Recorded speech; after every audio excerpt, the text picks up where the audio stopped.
Hey there, visionary business builders. In this episode, you're in for a real treat. I'm in conversation with the co-founder of Energy Helpline.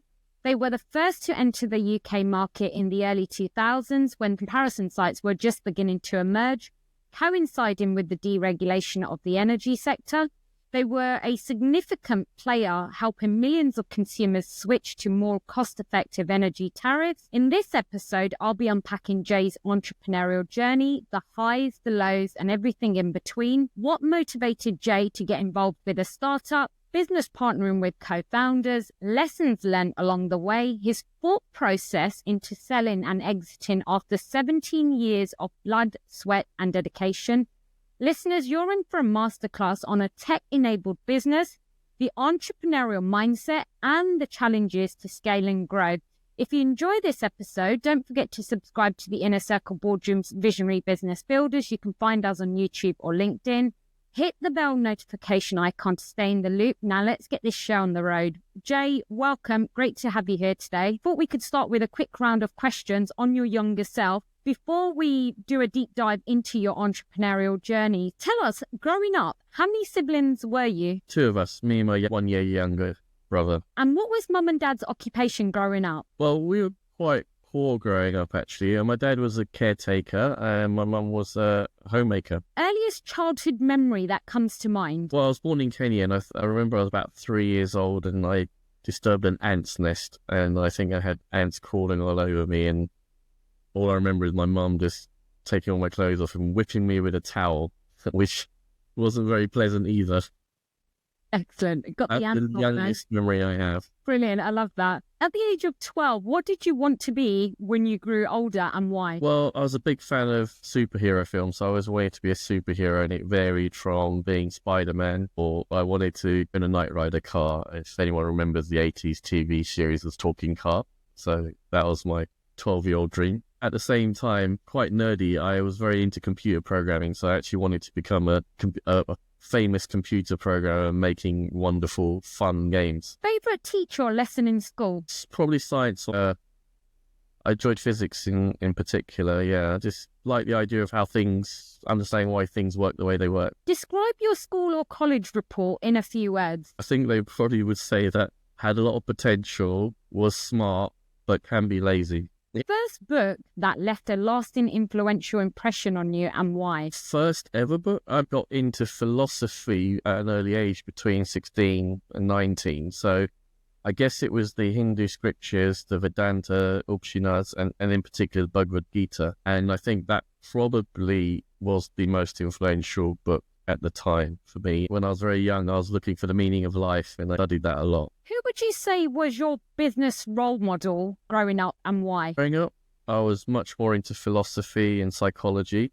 I didn't really decide for sure whether to go into business or not until after during university period. But I guess my cousin at the time, who was a business person, he was 15 years older than me, and he was very supportive in my journey, and I admired what he was doing. So he was starting a investment bank, merchant bank, and he was quite high up in business, and he taught me a lot about business, but also about spirituality, and how he blended the two together was really good. Were there any characteristics growing up that suggest you would have co-founded a tech-enabled business such as Energy Helpline? Yeah, I think because I grew up in quite a poor background, I didn't really like to see my dad working long hours, especially quite a few labour jobs he had. He had 2 or 3 jobs. So I think when I was about 7 or 8, I promised myself that I want to be financially secure as early as possible. And I probably didn't say it that way. I probably just said something like, I want to be really rich and not have to work. And I wanted to help my dad out as early as possible as well. So I think it was always inbred in me, at least in the subconscious from a young age, that I needed to do something to have financial freedom. And business did fascinate me. I couldn't think of any other way of doing it, to be honest. You often hear of entrepreneurs who come from a poor background, and that is their motivation. Would you share a potted history of how you came about to meet with your co-founders and buddied up? It was quite a coincidence. I didn't really have an intention to start a company. My goal was to be financially secure by climbing the career path, the greasy pole, as they say, just work my way up into a large organization and then try to make money that way. But I met Mark Todd, who's the other co-founder, and I met him at work, and he decided he wanted to start doing something around this area. And when I got made redundant from my consultancy firm, he asked for some help, so I helped him out, and then it just started to do much better. And I said, let's do it properly. Let's just get a mortgage extension out and hire an IT company to do it properly rather than kind of build things ourselves and take it from there. It started to take off, so he then asked me to join him 50-50, which I did. And at the time, Paul Green, who's the other third owner, he was my ex-boss in the management consultancy firm, and he was also my business mentor. He was a very influential guy for me in business, and helping us on the side as a little project. He quite enjoyed it. And then as it started to take off, he saw potential in it, and Mark and I realized that we were only 28. We couldn't really manage each other properly, and I think we were quite young to do something more with it than where we got it to. So we needed experience. So we asked Paul to join us as a third owner and say to him, come and join us, take a third shares and have no salary for God knows how many years. Give up your salary. But would you like to join us? Surprisingly, he said yes, and then he joined us, and he became our CEO. There's so much to unpack there.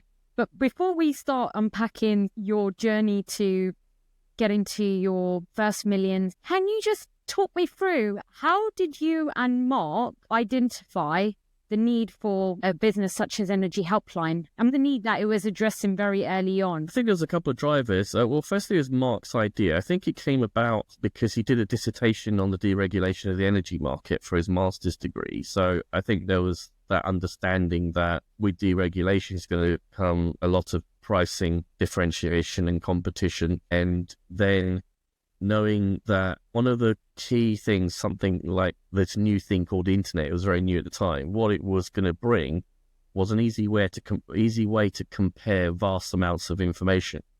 So I think in the old days, if you were looking for car insurance, for example, you would have to have a broker who would have a panel of suppliers and manually work out pricing and things.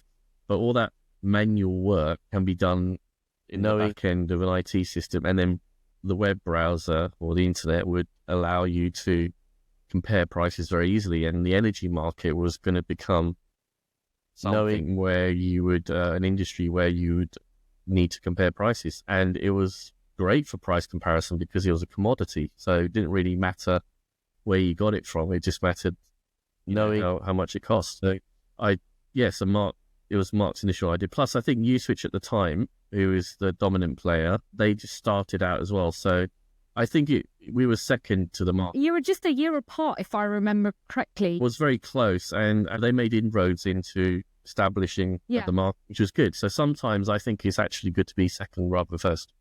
I totally agree. Perfect timing. It was, yeah. Timing is also key, I think, in business. Talk me through those early years. How did you guys figure out what your roles were in the business? You say Mark came up with the concept. Why did he think you were the right sort of business partner to buddy up with it? What was the thought process between yourselves at that time? I don't think it was thought through in a very strategic way. When Paul came, he was a very good CEO, and firstly, we established him as a CEO. We need that.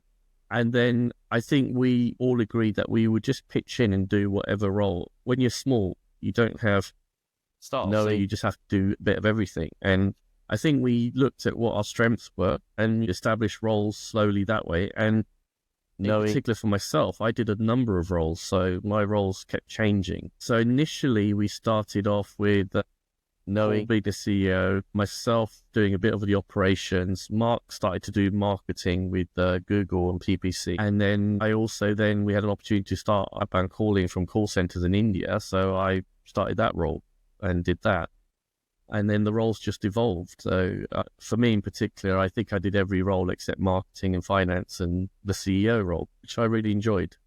And Mark's role stayed more towards marketing. And then we hired more people who took over IT and then operations and then finance and so forth.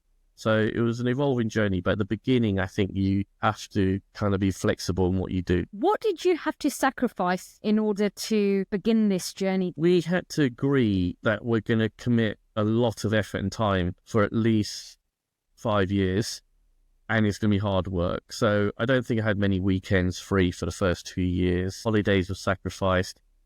In particular, Mark and I we didn't have a salary. We lived off interest-free loans from credit cards, mortgage extension. I remember we had to live on baked beans on toast a lot, and knowing supermarkets on weekdays where the out-of-date stock was sold cheaply. So we had to sacrifice, but it was in a bigger context because Paul is something really great. He changed the vision of the business. So I think initially Mark and I's vision was something around the lifestyle business where we could just earn enough money to have a lot of freedom, and we could just do our own thing, and it could be self-running. But Paul changed the vision of the business, and he said, we want to retire within 5 to 8 years' time. And that's what we're going to sell the business for. So we worked out what's the bare minimum for each of us to retire after tax. And then we said, right, we're going to sell the company for this many millions, and we'll do it in 5 to 8 years' time. So he just set that vision. And when I asked Paul, how are we going to get there then? He basically said, he doesn't know. So it was a matter of just setting the vision, and that was enough. And then the planning and decision making all gets made within that context. Jay, given that you guys didn't have access to a lot of liquidity, you're not getting paid a salary, talk us through those first 3 years of the building blocks. How did you make the technology platform? Was it all outsourced? At what point did you start to think, gosh, we're going to start making serious money and this is really taking off? Firstly, we had a good attitude of outsourcing. So we decided we used to outsource everything first before deciding whether it's worth bringing it in-house. So IT was outsourced. And I think we were fortunate enough that it was just after there was a dot-com crash at the time, knowing IT was cheaper. So we managed to get our IT website built within a small amount of money. There was a lot of effort from our part as well, because to get it cheaply enough, we would have to specify every single user experience and requirement, and then we had to pitch in a lot of manpower to support the IT company so we could get it done cheaply. So that was the key thing there. And then I think there was a few breakthroughs that occurred in terms of revenue. So, for example, we got approached by a call center in India to do a cost per acquisition model, meaning we only pay them if they make a sale.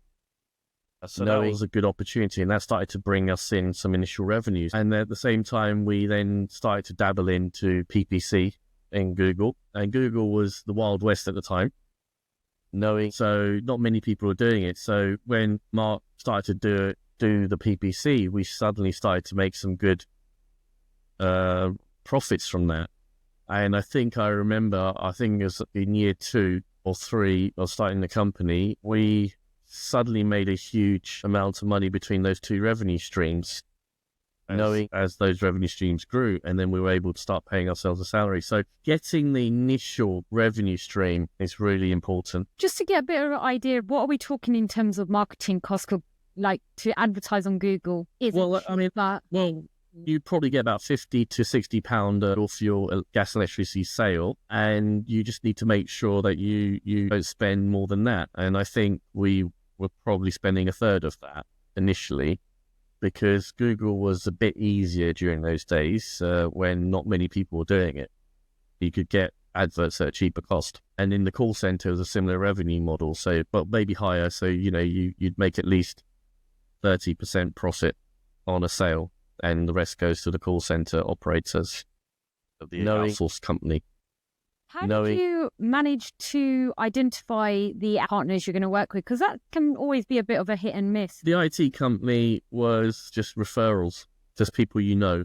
I find that to be quite helpful, because recommendations mean more than just ratings on a website. And also in those days, there wasn't a lot of companies you could find on the website easily. And there wasn't a TripAdvisor equivalent or Google ratings or anything like that. So it was just people we knew who knew someone who recommended someone and had something good to say about that. In terms of the outsourced call center, we got approached. So that was just something we went for. In the early days, especially Paul, I think the attitude was, we just need to get some revenue in. Let's just try different things. There wasn't a strategy. We had a marketing budget and we had a sales budget. And I think people like USwitch had about 10 million investment. And our mortgage extension was probably about, including other debts, about 50, 60,000. We would have to only do marketing activities where we knew we could get the money back quickly on a cost per sale, not do big TV advertising and then see what happens, or go in a campaign and not sure we're definitely going to get the money. So we had to do things where we could get things on a cost per sale basis. How long did it take before you started making some serious money? I think we went through phases. The first money that came in where we could start paying ourselves and we could hire some staff was probably a year and a half, maybe 2 years after we first launched in 2002. Then we were fortunate, I would say for us fortunate, but not consumers are fortunate, where there's a lot of price rises going on, energy price rises, and then that became big news. And every time an energy price rise occurred, energy comparison sites just made huge amounts of profit. I know that USwitch made a huge amount of profit on the second or third price rise, and that's when they sold their business to an American company for a lot of money. And then we obviously made a lot of money as well from that, and that helped. So that was really good. So sometimes you need a bit of luck as well. Definitely agree with that. What role did data and analytics play in the growth of your business and to leverage to drive business decisions? Data analytics in those days wasn't a buzzword or wasn't a big word, but data's, I think, used in business all the time. Knowing we weren't doing big data because it wasn't around, but we would naturally use data for making decisions. Like obviously on the marketing side would heavily monitor our cost per sales. For example, on the call center front, there was a lot of metrics you'd have to keep an eye on, like conversion ratios and conversation time lengths and things like that. And on the internet side, you'd have to look at your conversion ratios for sure, and from different pages. We did quite a lot of A/B testing work at the time to continue to improve the website journey. The data was used in those things, which I think is quite common sense stuff that most businesses were using. And then over the years, I think businesses got more into big data analytics where they have dedicated teams or departments. We didn't quite get there, but we actually created a new product and a service which involved data to help energy suppliers.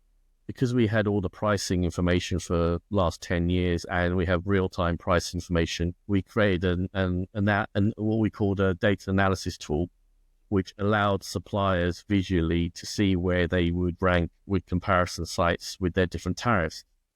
And they could also build their pricing tariffs to launch new tariffs and know where they would rank on our website, on competitor websites as well.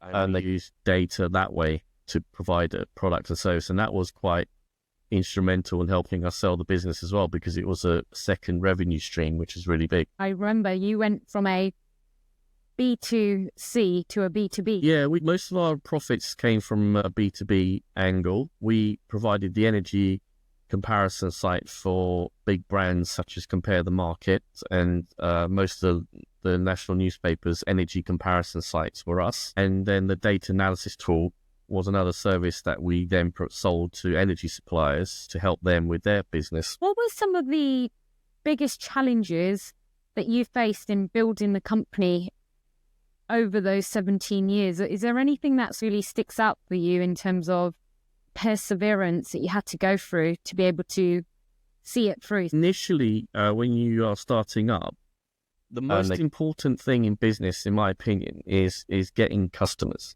I mean, it's the most important. Everyone can have a good idea. Everyone can create business operations and processes and systems and a product, but very few people can get customers. And that's the challenge, and that's where everyone will fail, I think, initially. So getting the first revenue stream was the biggest challenge. I mean, we were running out of cash, and if we didn't try these new revenue streams out, with PPC and the call center work and so forth, I think we would have been in big trouble. So every business, I think the first crisis is getting customers. There will always be that. It's not about the product or the idea or You know, I always say a great marketer or salesperson is worth their weight in gold if they could bring you profitable customers. So that's the first phase. I think the second phase then is once you establish revenue streams, is then working out how to create the infrastructure for that.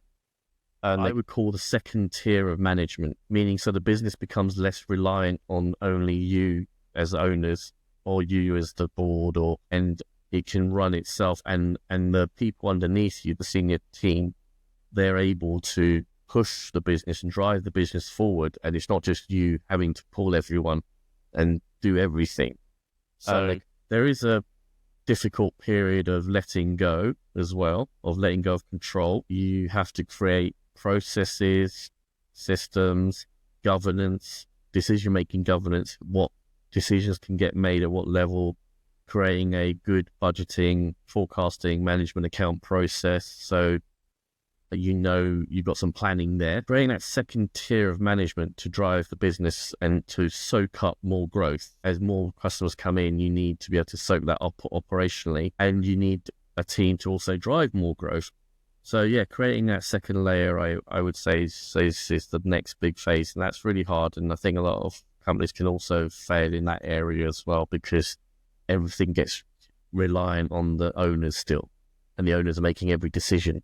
So it's hard to let the business evolve and grow without just you. The analogy I use is it's like creating a garden. So initially you create the garden, you design it, but you want it to be a self-growing, self-fulfilling ecosystem. So it grows naturally. Your job is to sort of water the plants, tweak the weeds and things like that, and make sure there's enough nutrients and sun, etc. So it's an ecosystem. So you want to create an ecosystem that is beyond, that is not solely reliant on yourself. And that's the second one. And the final phase, I think, is actually selling the business is hard. Yeah. You need to spend time developing and shaping it in such a way that you know that what investors are looking for, what your potential buyers are, who are they, and what they're looking for, and then making sure that you have that in place, including the story to tell, and creating that story of why you created what you created, and then a bit more on the future planning. Why would they want to buy you? Everyone wants to buy something because they want to make more money of it. Okay, by them investing X amounts of money, how much? How will they? And they can be able to make even more money out of it. What do they add to it such that it will make more money? And why do you want to sell? And what if it's going to make so much money in the future? Why do you want to sell it? That'd be a big question as well, for example. So you need to have your story ready and packaged up, and you need to have the business shaped in such a way that investors will look at it and think, I can invest in that, and I know how to make more money when I invest in it. You've raised some really important questions, and I often ask, what's the end goal? Where are you trying to get to in terms of the strategy and approach? During the scaling process, I'm talking about the exit planning. Did you guys think about funding, and was there any element of going out and doing a significant raise to inject back in for growth, or organic growth is the approach you took? There were some mistakes we made. We could have hired a non-exec early on. Most of our competitors had a non-exec on board. And I think a lot of them had a non-exec on board by default because they got external funding. And actually that would, the investor, whoever provided the funding, would want to put someone in place, a chairman or a non-exec. We didn't have that because we were self-funded.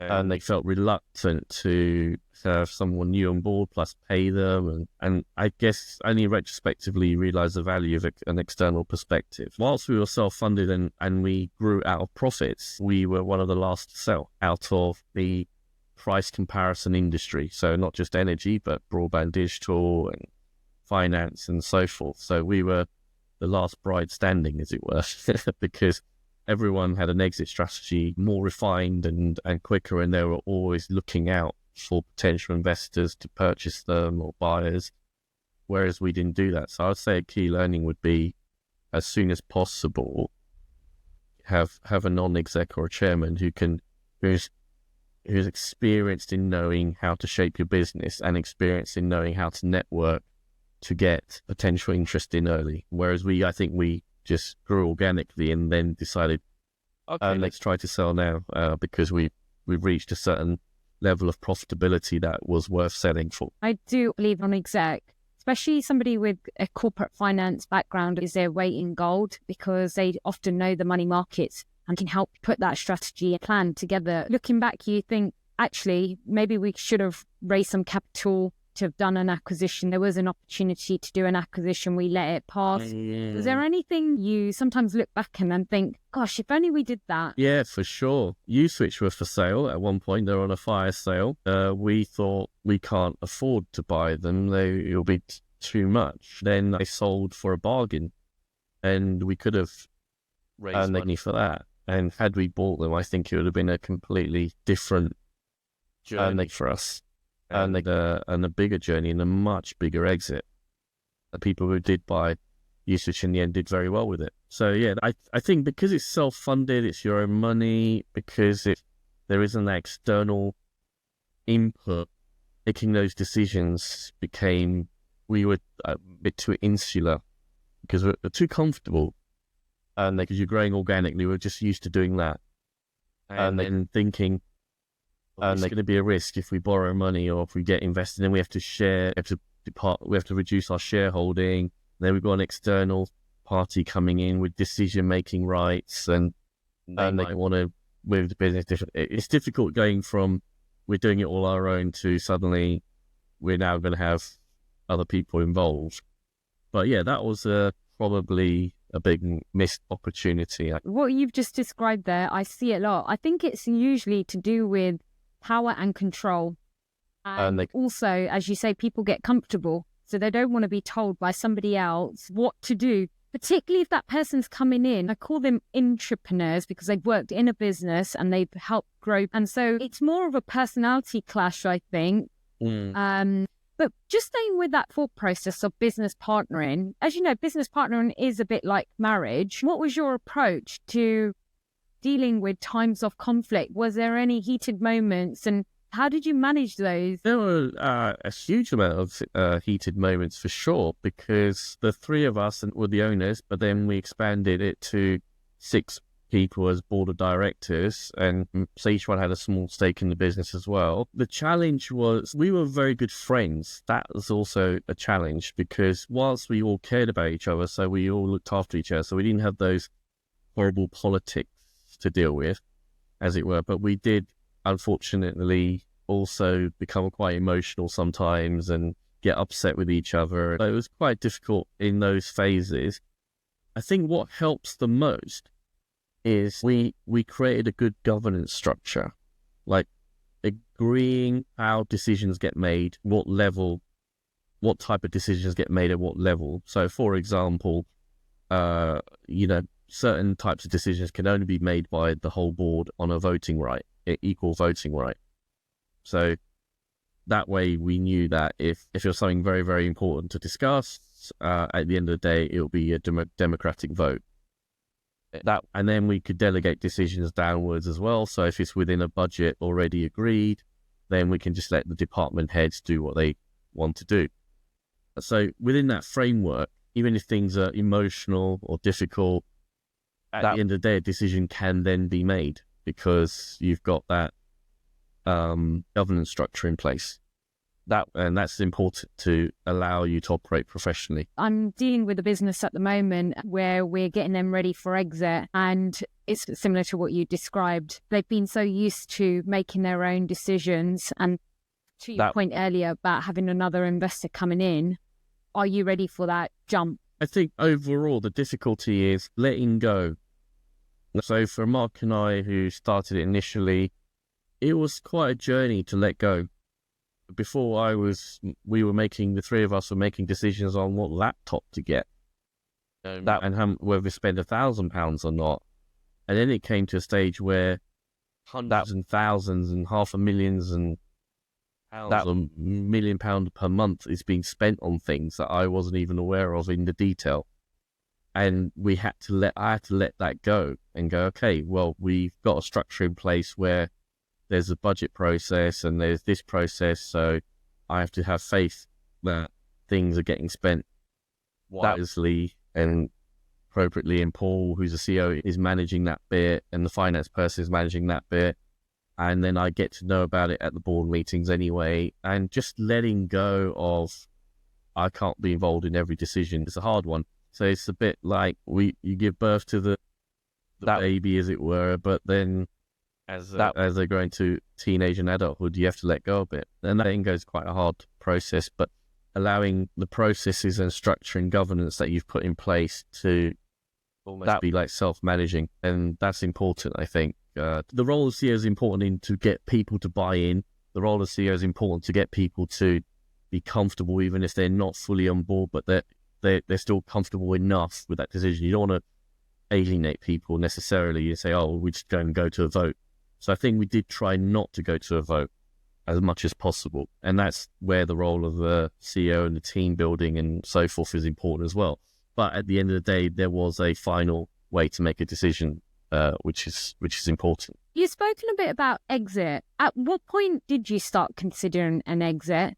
And what were the key factors that influenced the decision? We knew from the moment that Paul had that famous conversation with Mark and I to change the vision of the business, to say we're going to retire in 5 to 8 years' time. And we agreed how much to sell the business for at a bare minimum. So we wouldn't sell for less. At what point were you in that journey? It was a 15-year journey in total. In year 10, we started the process. That we did go through a few failed attempts at selling the business, and we basically succeeded in our third attempt. Why did they fail? It's a hard one to say because they don't give you full feedback, but I would say whilst we had good profits, our profits were too reliant on one or two sources. So that was too high risk. That was the main one, really. And our story for growth and where we're going to grow didn't have enough proof points. So I think that's what you need. If you've got a growth story, you don't want to just rely on only one or two revenue streams and that's it, and one of them goes, your company goes. You don't want to have a story saying we're going to have this many revenue streams and we're going to grow in this area and that area, but you've actually got you haven't got any proof points. Just staying with that in terms of the exit and the two failed attempts, what changed for you from that third approach? Used a broker. Can't see how, for the value, we were a 25 to 28 million pound revenue business at the time. You can't really sell without a broker. I think you need a broker. And a good one's worth every penny. Whilst they take a retainer fee, but big win is when they take a percentage of your sell value, and I think it's worth it. So that was important. What changed on the third attempt? I don't know whose idea it was exactly. It could have been the broker's idea. I'm not sure, but basically they decided rather than try to sell the business as a whole company sale, so a big entity, a big brand would buy us, and that it would fit with their product line or be compatible with what they're doing, or it'd be an additional revenue stream for them. Rather than go for that, we decided that there was another price comparison service that specialized in broadband digital, and they were very good at online marketing. And we had a energy business, and that we had lots of strengths in, for example, in call center. That we decided that what we'll do is we'll merge the two businesses together. We won't merge straight away, but we'll sell it as a merged business. So we're now removing those risks that we had before, where we were just like one product category or one or two big revenue streams where that could be at risk, by putting and selling the two businesses together, and not as a wholesale sale, but to private equity where they invest, they give you a cash out of less than 50%, but they then support your growth and then resell afterwards. So that strategy change made a big difference because it minimized all the risks that each of us individually as a company, this company and this company couldn't sell on our own, but together there was a lot of synergy and the risk got mitigated by joining up. So that was a big strategic change, and that made a big difference. What important lessons did you learn from that whole experience? I think we did the right things to try to sell, but the lessons are you need more, as you said, concentrated revenue. So that basically means you want more than a handful of customers delivering most of your revenue. So you want to de-risk that and make sure there's lots of other revenue streams coming on board. Ideally, you want to be more than one product, and you also want to make sure there's good proof points in your prediction of where your company is going to grow and how it's going to grow. Not just say we're going to do this, but there's no proof points per se. So I think if you get those three things right, I think it's a very solid story. Initially, we were trying to sell the whole business, and that wasn't to private equity. It was to other companies who wanted to buy other companies. But the private equity was the strategic change on the third attempt. There were other offers, and when we had our failed attempts, some of the deals were a bit tough, one-sided too often, but this one was a more balanced deal, I think. So in the end, it worked out really well. Was it the multiple that worked in their favor? Was it the length that you stayed with the business? Was it injecting more cash to bring in growth? What for you kind of gave the vote for them? It didn't tie us in for a long period of time. That was key. We got cash out, which was reasonable. The multiple was reasonable. Everyone wants more. The fact that neither party was totally happy means it was a good deal. Yeah.